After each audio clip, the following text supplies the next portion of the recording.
Kembali itu menghadap.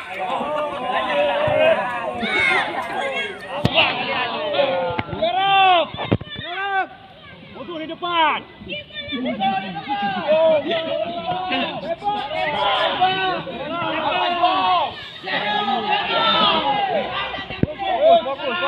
Fokus.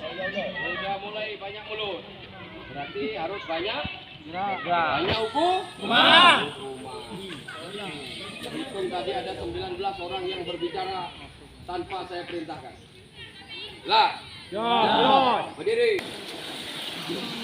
Tangan semua di kepala. Nah, kita ngomongnya baik-baik. Menghadapnya mati, serong kanan, serong kiri. Ya, serong kanan, serong kiri. Jongkok. Kiri. Jongkok. Kiri. Jongkok. Berdiri. Jongkok. Ya. Supaya direndungkan. Tidak ada yang celok. Tidak ada yang ngomong sembarangan. Jelas.